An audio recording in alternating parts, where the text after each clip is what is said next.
баспай оқитын еді, әр аятқа тоқтап оқитын еді. Тіпті пайғамбар жай уақытта сөйлеген кезде ол кісінің сөйлеген сөзінше әріптерді санап алуға болатын еді дейді да. Сөздер сондай анық болатын еді дейді. Жүбейр ибн Мут'им мұсылман емес, мушрик, құдайға серік қосқан адам. Ол мешіттің сыртында мұсылмандарды күтіп тұрды. Қазір шықсын, босасын, мен сөйлесем деп тұрды. Сөйтіп тұрған кезде пайғамбарымыз Құран аятында мына аятты оқыған еді. Ам хулиқу мин гайри шайин ам хумул халиқун. Не олар? Не, сендер өздерің жоқтан жаратылдыңдар ма? Еш нәрсесіз жоқтан жаратылдыңдар ма? Жоқ әлде өздерің жаратушысыңдар ма? Ам халақус самауати вал ард. Жоқ әлде мына төбеңде тұрған ұлы аспанды, табан астындағы жерді сен жаратып алдың ба? Кім жаратты? Сені кім жаратты? Сен өзің жараттың ба? Жоқ, жоқтан бар болдың ба? Құдайдың қатысушы деген аятты оқыған кезде Жүбейр ибн Мут'им мұсылман емес айтады. Осы аятты естіген кезде қорыққаннан жүрегім тарсылдап, кеудемді жарып шығып кете зат дейді да мұсылман дінін қабылдаған. Құран адамдарды осылай өзгертті. Тіпті мұсылман еместердің жағдайын қараңыз. Пайғамбар Мұхаммед Мұстафа саллаллаху алейхи үйінде түн ортасында Құран аяттарын оқыр еді. Сондай ұзақ оқитын еді. Құран аяттарын сонда пайғамбарымызға дұшпандық қылып жүрген, пайғамбарымызға тәкаппарлық көрсетіп жүрген, пайғамбарды құртсам деп жүрген Абу Суфиян деген дұшпаны болды. Кейін ислам дінін қабылдады. Абу Жахил деген дұшпаны болды. Бұлар арабтардың көсемдері еді. Бұлардың қолында билігі бар, бұлардың қолында байлығы бар, беделі ұрып тұрған адамдар еді. Күндіз пайғамбармен ерегісіп, сен не үйретіп жатсың адамдарға? Елді ата басын діннен қашырып жатсың ба? Бір құдайға сыйын деп айтасың. Сонда не басқа құдайдың басқа сыйынатын, ата бабамыз сыйынған нәрсені тастап қояйық па, сен бір құдайсың деп жүрген адамдар еді. Бірақ сөйткен адамдар, сол кәфірлер түннің ортасында пайғамбардың үйіне өзінің жылы төсегін тастап, әйелінің қасынан кетіп, бала шағасының қасынан кетіп, пайғамбардың үйінің қабырғасына барып, бір құлағын төсеп, азанға дейін Құран тыңдайды екен да. Біз мұсылман ретінде азанға дейін Құран оқып көрдік па екен? Азанға дейін Құран тыңдайды екен. Күн жарық бере бастаған кезде ел көріп қоймасын деп тез үйге қашуға тырысады екен. Сөйтіп бір күні тыңдап жүрген кезде Абу Суфиян Абу Жахилді, Абу Жахил Абу Суфиянды көріп қояды. Не қылып жүрсің дейді бір адам. Сен не қылып жүрсің дейді. Ел көрмес мынан дейді. Егер көріп қойса елдің бәрі ислам дініне кіріп кетеді дейді. Жарайды деп серттесіп ертең келмейміз, болды деп кетеді. Ойлайды анаусы да келмейтін шығар, мынаусы да келмейтін шығар деп, ертесіне екеуі қайтадан азанда кездесіп қалады. Жүрегінде иман жоқ адамдар Құранды солай тыңдап жатқан кезде иманмен біз қалай тыңдауымыз керек? Біз жаңа білеміз, Омар разиаллаху анхудың ислам дініне кіргенін пайғамбарымыз дінді үйрете бастады. Өзі ақиқаттың жолы әрқашан қиын ғой. Қиын болатын себебі Құранда аят бар. Шайтан айтады. Нас сүресінде Аллах айтады: "Құл аузу би раббин нас", сыйынамын де адамдардың раббысына. Маликин нас, сыйынамын де адамдардың иесіне. Илахин нас, сыйынамын де адамдардың тәңірі Аллахқа. Неден? Мин шаррил васвасил ханнас. Сондай азғырушы, васвас қылушы шегіне отырып, шайтанның азғыруынан, ол жыннан болса содан сыйынам деп айтты Аллахқа, пана сұра. 3 рет Құдайға сыйынып кеп, біз нәрседен бір нәрсе сыйындық. Не нәрседен? Васвастан. Ол қандай васвас? Аллади ювасвису фи судурин нас. Ол адамның жүрегінің түбінде тұрып сыбырлайды дейді ол шайтан. Көп адамдар ұмытып қалды. Адамдар не үшін шындықты жек көреді? Неге ол адам көшеден кіндігі ашылып, жамбасының жартысы көрініп жатқан қызды көрген кезде жүрегі ауырмады да, орамал таққан қызды көрген кезде оның жүрегі неге ауырып кетті? Оның дәлелі ме? Жоқ. Аллади ювасвису фи судурин нас. Жүрегінің түбіндегі шайтан оған сыбырлап отты. Оның өзі дінге кіріп кетпесін деп, ананы діннен шығарайық, ең болса зәбір көрсетейік оған деп. Аллахтың сүйікті құлына. Міне сол үшін сондай бір зәбірге ұшырап кетпеу үшін мұсылман туралы, өзің туралы, Аллахтың діні туралы жаман ойға түсіп кетпеу үшін Аллах Тағала бізге 3 мәрте өзіне сыйынуға бұйырғанда: "Ей адамдардың Раббысы Аллах, саған сыйынамын. Ей адамдардың иесі Аллах, саған сыйынамын. Ей адамдардың тәңірі Аллах, саған сыйынамын. Шайтан менің жүрегіме келіп, сенің дінің туралы, сенің пайғамбарың туралы, сенің сүйікті құлдарың туралы жаман ой салып қоймасыншы" деп сыйынуға бұйырғанда. Бірақ дінді білмеген адам дымды білмейді деген ғой қазақ. Дәл айтқан. Дәл айтқан. Сондан осы салдардан олар өздерінің неге Құдайға қарсы шығып кеткендерін білмей жатыр да, ертең Құдайдың алдында жағдай не болады? Не деп жауап береміз Құдайдың алдында? Яума яфирул мар'у мин ахи. Ол күні кісіден Құдайдың алдына барған кезде туған бауыры қашып кетеді. Туған бауырынан қашады. Ва уммихи ва аби. Әкесі мен шешесінен қашады. Ва сахибатихи ва бани. Сүйдім деген әйелінен, қасында жүрген бала шағасынан қашады. Ешкім көмектесуші болмайды. Фама лаху мин қуввати ва ла насир. Оны өзін-өзі құтқаратын қуаты болмайды. Ва ла насир, сырттан келетін көмекшісі болмайды. Құдайдың алдында жеке тұрады. Сонда Құдай айтады ғой: мен бұйырдым ғой адамдарға намаз оқуды. Мен бұйырдым ғой адамдарға орамал тағуды. Неге сен мен бұйрығым арасында киліктің деген сұрақ қояды да. Міне сол осы Құран аяттар түсті. Адам баласын бір дүниеден бездіру үшін емес, дүниеде және ақыретте бақытты қылу үшін түскен болатын аяттар. Бұған әрбір адам, тіпті Аллах Тағала Құранда мұсылманшылыққа келмеген адамға Құран жайында ойлансын деп жатқан кезде, мұсылманға оны көбірек ойлану керек. Мен мұсылманмын, ата-бабам мұсылман, мен қазақтың баласымын, мен кешегі ата-бабам өткен, бірінші тілек тілеңіз бір Аллаға жазбасқа деп. Мен кеше ата-бабам өткен, бесінші тілек тілеңіз 5 уақытта 5 намаз біреу қаза қалмасқа деп. Мен солардың ұрпағымын ғой деп айтуға шамасы жетпей жатыр да. Аллах Тағала Құранда мына аят келтіреді. Яһудилерге, еврейлерге байланысты. Я бани Исраил, адкуру ниъмати аллати ан'амту алейкум. Ей бани Исраил, ей Исраилдің ұрпақтары, Исраил деген Яқуб пайғамбардың және бір ат етті. Ей Яқуб пайғамбардың ұрпақтары, ей Яқуб пайғамбардың ұрпақтары, Аллахтың сендерге берген нығметтерін еске алсаңдаршы. Аллах сендерден пайғамбар шығарған жоқ па? Аллах сендерге кітап жіберген жоқ па? Аллах сендерге ізгін дін жаңа адамдарын жіберген жоқ па дейді. Осы аят неден басталып тұр? Ей Яқуб пайғамбардың ұрпақтары деп тұр да. Ғалымдар айтады, тәпсір ғалымдары. Аллах Тағала олардың атасын еске алды дейді. Естеріне салды, өйткені оның аталары өте діндар адам болған еді дейді. Пайғамбар болған еді дейді. Сенің де атаң кеше бір Алла деп өтті ғой. Алла деген ар емес деген сөз айтқанда, хақтың жолы тар емес. Сен мұсылман болған үшін қуану керексің. Сен мұсылман болмаған үшін намыстануың керексің да. Мұсылман болған үшін емес, өйткені атаң айтты. Алла деген ар емес. Міне нағыз мұсылмандық, нағыз кеуденің көтеріңкі жүретіні сен мұсылмандығымен ғана болады депті. Ал мұсылманшылықтан кетуді біз өзімізше адамгершілік есептей бастадық. Заманның соншалықты бұрылғаны, өйткені ақыр заман жақындаған сайын күдік пен күнә жайлай бастайды екен. Сол күдікті жеңу үшін бізге иман керек екен. Сол күмәнді жеңу үшін бізге білім керек екен. Осы екі нәрсемен қаруланбаған адам мына заманда күдік пен күмәннің тұтқынына айналып кете береді екен. Мұны Аллах Тағала осы Құран аятын келтірді.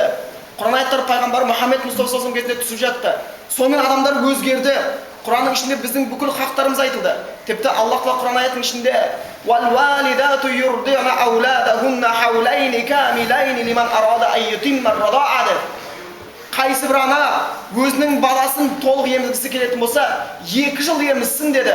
Дүниеге шыр етіп келген баланың, оның хақысын ойлаған Аллах Тағала, дүниеден зыр ететін бүкіл қарияның да хақысын ойлаған Аллах Тағала Құранда бүкіл нәрселерді бізге айтып қойған екен. Оның ішінде біздің бақытымыз тұр. Біз оны білмейінше ізге жете алмаймыз. Сол үшін бұл біздің Құран еміміз. Абдулла ибн Аббастың шәкірттерінен болған Мужахид деген кісі болған. Тәфсір ілімінде өте күшті болған. Суфиян Саури деген кісі айтады: "Иза жаака мин мужахид хасбук" дейді. Саған мужахидтен тәфсір жетсе, болды, басқа тәфсірден қарамай-ақ қойсаң да болады, жетеді дейді. Сол мужахид айтады: егер бір адамдар отырып Құран тыңдаса дейді, 2 нәрсенің біреусі болады, үшіншісі жоқ дейді, болды. Екеудің біреусі, үшіншісі жоқ дейді. Не Құранның аятын естіген адам ауруына, не иманына, не жанына шипа табады біріншісі, жаңа осы біріншісінің ішінде, және Аллахтың мейіріміне бөленіп кетеді дейді. Құран тыңдаған адам Құдайдың мейіріміне бөленбей кетпейді ол жерден дейді. болса да. Бірақ аят естідіңіз ба? Алхамдулиллахи раббил аламин.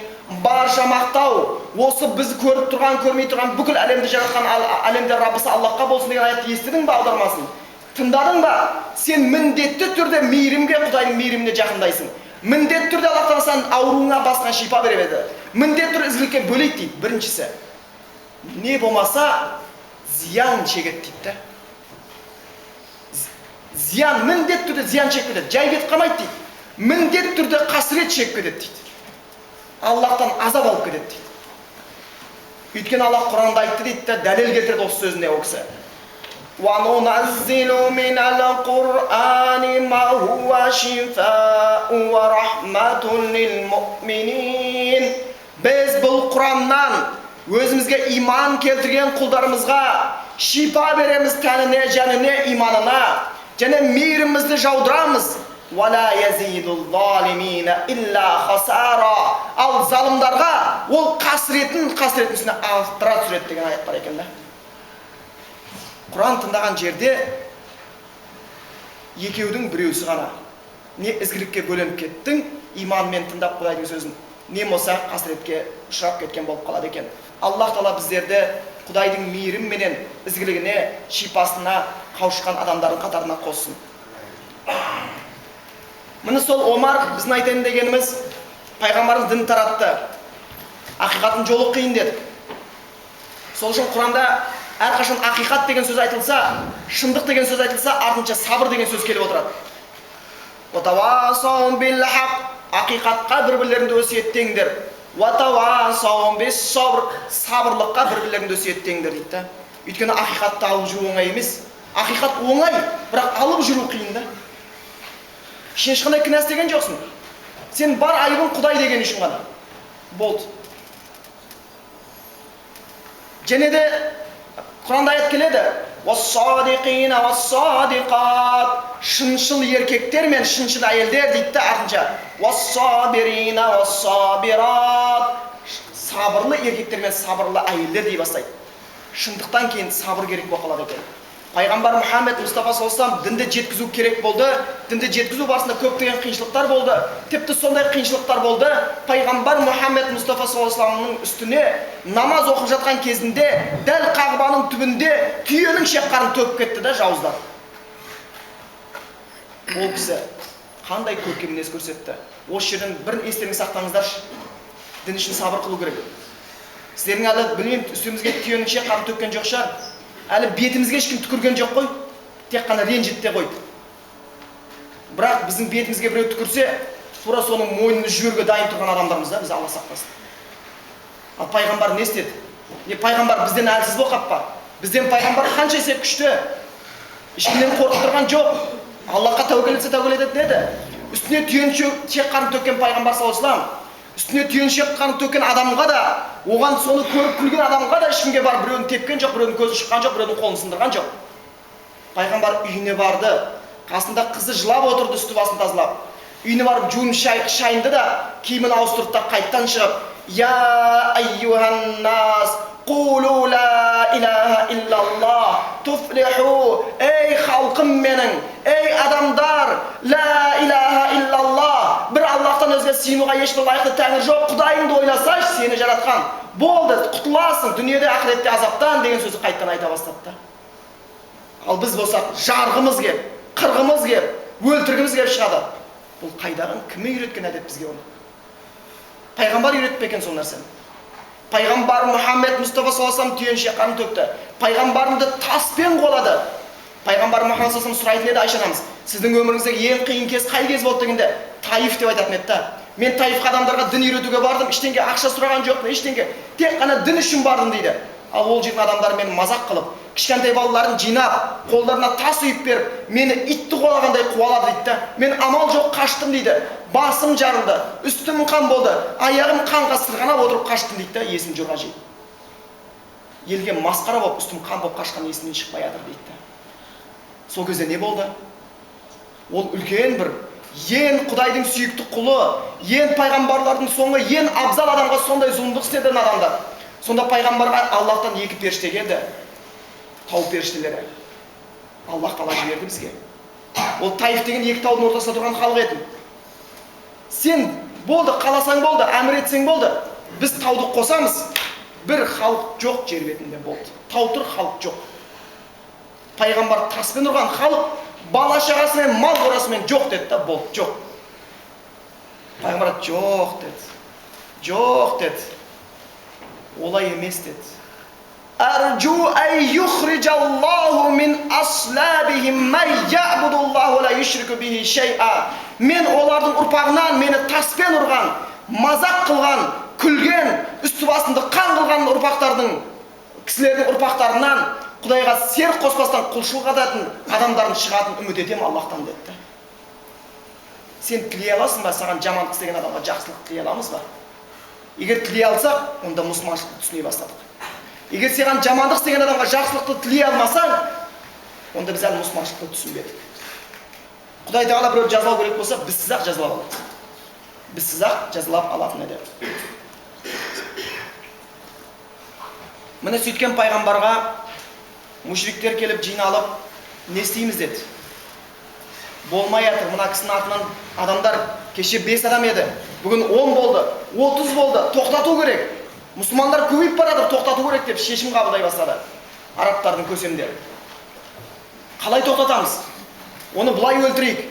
Кім өлтіреді оны? Қалай өлтіреді деген кезде, Омар ол кезде ислам дінін қабылдамаған, сонда бір батыр іспеттес кісі еді, мен-ақ өлтіремін соны деді. Үйіне барды да сол шешімді қабылдап, қолына қылышын алып, күннің ыстығында пайғамбарды өлтіруге бет алды. Өте жаман тірлікке. Аллахтың сүйікті құлы. Ол біліп тұрған жоқ қаяққа кетіп баратқан. Көп адамдар білмей қалатын сияқты, қызды әңгіменен. Сөйтіп пайғамбарды өлтіремін деп кетіп баратқан кезде орта жол біреу көрді. Арабтарда бейбіт уақытта қылыш арқалап жүрсе, ол жақсылықтың белгісі емес. Көрді да Омардың түрі бұзылған, белінде қылыш. Сұрады: "Ей, Омар, қайда баратсың?" деді. Пайғамбардың шаруасын бітіруге баратырмын, Мұхаммедтің шаруасын бітіруге баратырмын деді. О, қиын шаруаға баратыр екенсің деді. Сен не, соған жақтасып тұрсың ба деп оның бас салып қылқындырып жерге құлата бастады. Ол Омардың адуынды қолының астына түсіп: "Омар, жоқ, олай істеме" деді. Ол оны алқынып: "Мен сені бірінші өлтіремін" деді. "Омар, сен олай істей алмайсың" деді. "Сенің қарындасыңның өзі осы дінніңде" деді. "Не деп тұрсың" деді. "Иә, сенің қарындасың Мұхаммед пайғамбар әкелген дінге кірген" деді. "Не деп тұрсың" деп жұлқып лақтырды да қарындасының шаруасын бітірейін деп қарындасының үйіне жүгірді. Ал қарындасы ол кезде өзі, күйеуі және Құран үйрететін ұстазбен бірге Құран аяттарын оқып отырған еді. Таха сүресі Аллахтан келген сүрені қайталап отырған еді олар. Олар сондай жақсы көретін, әрбір түскен аят олардың жүрегінде жаттала беретін. Сол үшін сахабалардың көбісі Құранды жаттап алған болады. Келді, Омар келіп есіп тұрды, дүрсілдетіп. Қарындасы айтты: "Мынау менің ағамның ұрысы" деді. "Мына жақсы ұрыс емес" деді. Құран үйретуші адам айтты: "Сіз сәл жасырына тұрыңыз.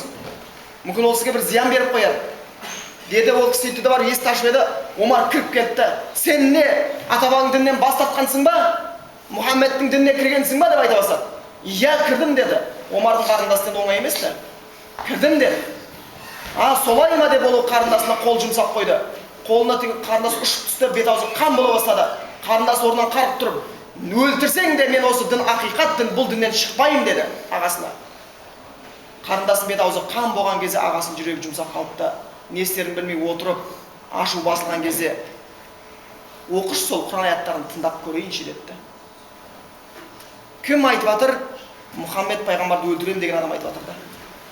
"Оқыш сол аяттарды, мен тыңдап көрейін" деді. "Берші сол аяттарды, мен оқып көрейін" деді. Қарындас оған жазылған аяттарды берді. Таха сүресінің аяттары еді. Онда не деп айтылған еді? Таха ма анзална алейка л-Құр'ана литашқа. Аллах айтып жатыр: "Ей Мұхаммед, біз саған Құранды сені бейнетке салу үшін түсірген жоқпыз. Илля тазкиратал лиман яхша. Құдайдан қорыққандарды ескерту үшін түсірдік, бақытты қылу үшін түсірдік" екінде де. "Танзилан мимман халақал арда вас-самауатил ула." Бұл Құран сенің табан астындағы үлкен алып жер менен төбендегі ұлы аспанды жаратқан Аллахтан келген кітап, ойыншық емес. Ар-Рахману алал арш истава. Ұлы Аллах Тағала аршының үстінде. Ол лаху ма фис самавати ва ма фил ард. Аспандағы бүкіл нәрсе, жердегі бүкіл нәрсе, ва ма байнахума, аспан мен жердің арасындағы нәрсе, ва ма тахта сара, жердің астындағы нәрсе Аллахтыңкі бәрі. Бәрі дүние Аллахтыңкі, сол Аллахтыңкі қарсы кімге шығып жатсың сен қарсы? Аллах үшін. Ва ин таджхар бил қаул, мейлі сен сөзіңді жария сөйле. فَإِنَّهُ يَعْلَمُ السِّرَّ وَالْأَخْفَى. Ол сенің сырыңды да, жасырыныңды біледі. Аллаху ла илаха иллаху. Аллахтан өзге сыйынуға лайықты ешбір тәңір жоқ. Лахул асмаул хусна. Аллахтың көркем есімдері бар. وَهَلْ أَتَاكَ حَدِيثُ مُوسَى. Саған Мұса пайғамбардың оқиғасының хабары жетті ме? Изра'a наран фақала ли ахлихим кусу. Ол бір отты көрді түнде, отбасымен келетқан кезде адасып. Отты көрді айтты отбасына, ли ахлихим кусу, күте тұрыңдар. Мен бір отты көрдім, сол отқа барайын. Мүмкін бейқабаси минха, содан бір шоқ алып келермін. Болмаса ояқтың бір адамдарды көріп олар бізге жол көрсетер деді. Фаламма атаха нудия Муса. Ол отқа келсе, ол жерден Аллахтың дауысы шықты айтты. Ей Муса деді. Инни ана раббук, мен сенің Раббыңмын. Фахлар на'лайк, аяқ киімді шеш. Иннака бил вадил муқаддаси туа. Сен қасиетті туа ойпасында тұрсын. Ва ана ахтартук, ей Муса, мен сені таңдадым. Фастами' лима юха, тыңда менің айтқан нәрселерімді. Иннани аналлаху ла илаха илля ана. Менен өзге сыйынуға лайықты ешбір тәңір жоқ. Фә'будни, маған ғана құлшылық жаса. Ва ақимис салата ли зикри, мені еске алу үшін намаз оқы деген аяттарды естіді оқыды. Не болды? Бұл аяттарды естіген Омар. Қараңызшы, тағдыр қандай, а? Аллах Тағала бұл аятты Мұсаның оқиғасын кетіп жатыр. Уанақтар тук деді. Ей Мұса, мен сені таңдадым. Менің айтқан сөздерін тыңда деді Құдай Тағала. Аллах Тағала Омарды таңдап, ал тыңда дегендей қылды да. Омарды тыңдады, аяттарды. Денесінің бәрі босады, тізесіне құлап кетті еріксіз. Алып, палуан, батыр адам еңкілдеп жылады. Көз жасын тоқтата алмады. Жылады көп. Есін жийтті, қарындасын айтты. Я ұқта қарындасым, дүлләни иля расулилла. Көрсетсейш маған пайғамбарға жолды. Көрсет, мен де бар иман келтірейін деп. Бұл Құран адамдарды өзгерткен Құран. Біз алыс жүрміз. Құран сөзі шайтанның тақпақ емес. Адасқан ғалымдардың шатпақ емес. Құран оқып мәнісін түсінбеген, екі дүние бақытын тапқан емес. Аллах бекерге түсірмеді. Құран кітабын. Аллах Құранда айтты: Алиф лам ра китабун анзалнаху илайка литухриджан наса минадз-зулумати илан-нур. Алиф лам ра. Бұл Құран кітап, ей Мұхаммед, біз саған түсірдік. Адамдарды бақытсыздықтың, күнәнің, ширктің, білімсіздіктің қараңғылығынан Аллахтың нұрына шығару үшін. Бізге керек емес пе Аллах Тағала? Бізге керек емес пе бақыт? Біз Құдайды риза қылмай қалай бақытты боламыз? Егер Аллах Тағала Құранда айтқан болса, иннаху хуа адхака ва абка, сені күлдіретін де, жылататын да сол Аллах Тағала. Иннаху хуа амата ва ахя, сені тірілтетін де, өлтіретін де сол Аллах Тағала. Кеудеміздегі соғып тұрған жүректің, шығып жатқан демнің бәрі егесі Аллах Тағала. Жан Аллахтың қолында, қалаған күні ала салады. Көрмей жатып па жоқ әлде? Қаншадан өмірден өтіп кетті? Алысқа бармай-ақ туысқандарыңызды санаңыздаршы. Кеше кім бар еді, бүгін кім жоқ? Қандай оқиғалар болып жатыр? Сіздің телефоныңыз шылдырлайды, көтересіз. Менің дүниеге нәрестем келді. О, құтты болсын, ой, бау берік болсын дейсің, телефонды өшіресің, қайттан шырылдайды, сен көтересің. Әкем қайтыс болып кетті, келіңізші қонақ астына деп жатады. Әп-сәтте өмірден келгенде де кеткен болатымыз. Бұл Аллах Тағаланың ұлы белгілерінен, Аллах Тағаладан қорқу үшін жеткілікті болған нәрселерден.